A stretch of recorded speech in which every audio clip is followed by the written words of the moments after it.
Premiership Rugby, folks. Another round in, and another team off the board. Wasps. Situation has gotten a whole lot worse going into administration. A bunch of people now unemployed. Two clubs down in one season, obviously pretty concerning. We'll wait and see what the developments are, but yeah, man, that's just genuinely pretty terrible news for the league, for the teams, for the players, for the staff.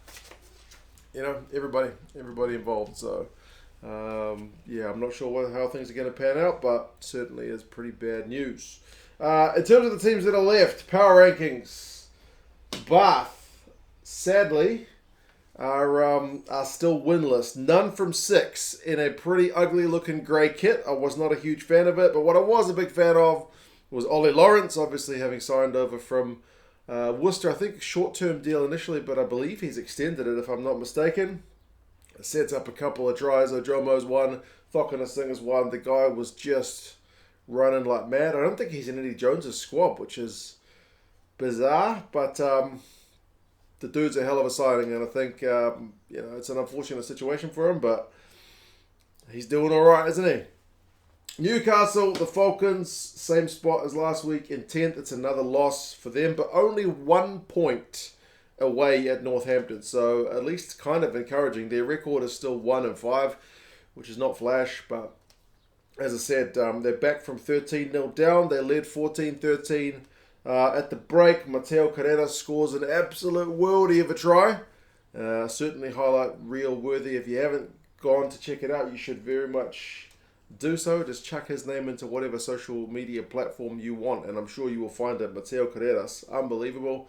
Not his only break of the game either, but a few yellow cards in that game, and sadly for Newcastle, it's another loss. But at least, you know, they get some points out of it, which is pleasing. Bristol, I got here in 9th. I think I had Wasps in this spot last week, so it's kind of messed up a little bit with them. But, I mean, Bristol's initial kind of coming out of the blocks firing has taken a bit of a turn, hasn't it?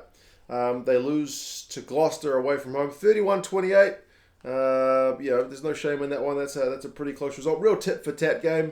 Good to see Piers O'Connor, getting a nice wee line break, because he's not like the biggest name in that team, but every game I see him play, he is class. So, Genji with some power. They did seem to blow a couple of tries in that game, so maybe it's one they'll look back on.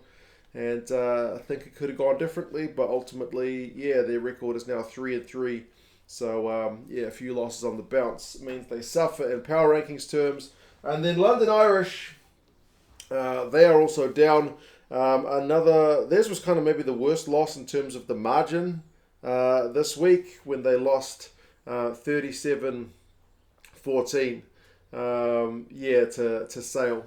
So Sale's a team in bloody good form, so it's hard to be kind of too critical of them. I mean, Ollie Hassel-Collins scores another try. They've got pretty bloody exciting outside backs, but I had a look at the stats for that game because I've only seen the highlights, and it does look like they struggled to get going in that one. They seem to be pretty well beaten. So 2-3 is their record, which is again not terrible, but yeah, they'll like to bounce back with a win, I'm sure. Quins I've got in 7th. Quins were the only team that managed to drop a home game this week with their loss to Leicester. I mean, it took over an hour for them to get on the board, which is a little bit concerning at home. That man Murley gets them on the board, and he gets a second as well before the game is done. So he continues to be in phenomenal form. I think he had a third, didn't he?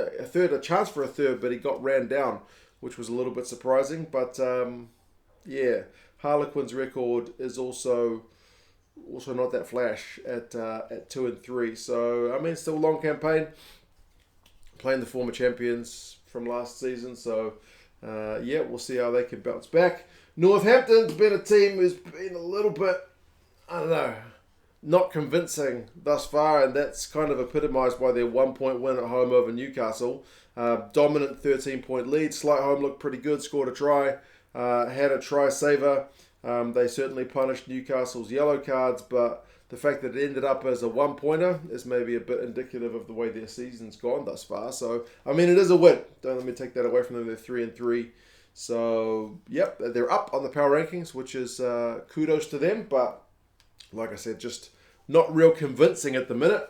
The Tigers have got their jersey on because they were the only team to get an away win. As I said, they played Quins and managed to get a 27-19 away win. It just seemed, from what I saw of it, I've seen about 30 minutes of it, that they were bullying the Quins pack at times. I mean, Rafael ends up scoring, it's Reffel, isn't it? Reffel ends up scoring a try like a bloody winger. I think that was his second. And they end up getting a bonus point try late on in the piece when Harlequins is having to try to run it out of their own 22. They get an intercept. So, yeah, man, you've got to give credit to them for a win in those circumstances. Away, bonus point win. Doesn't get much better.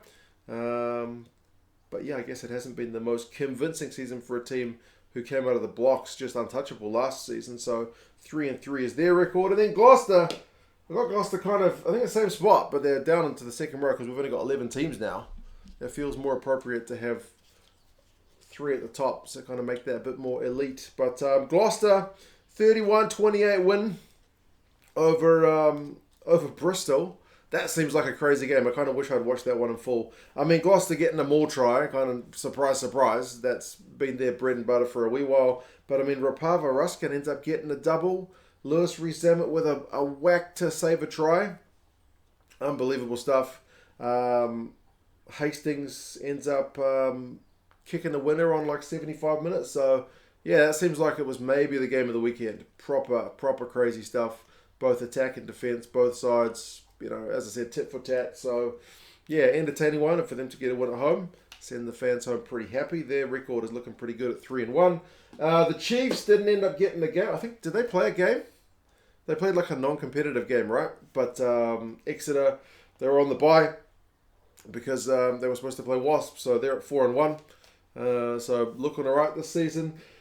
Saracens, I've got them down a spot despite winning. They managed to beat Bath at home, 37-31, which is, again, not all that convincing. Malins gets a try, another one. His try-scoring record was phenomenal, but it was a bit of a gift. They punished Bath when they had a yellow card, or was it 2 yellow cards, Bath, with a few tries. But 37-31 is not as convincing as these guys. They got the same record, Sale and Saracens. Both sides are 5-0. I mean, Rafi Quirk looks bloody sharp, doesn't he, with his kicks and his snipes. They got some powerful forwards in that team. Roebuck gets a couple of tries. They really put London Irish to the sword, 37-14. So I've got Sale and Saracens pretty much neck and neck, but this week I'm edging Sale just ever so slightly ahead with their big win over Irish. So there you go, folks. Like I said, sad news with these two clubs at the bottom, but we'll wait to see what happens with the rest of the season. You guys let us know your thoughts on the power rankings. Where would you have the teams if you were ranking them? Who do you reckon are your favourites at this point? And yeah, I'll talk to you guys again soon. See you later.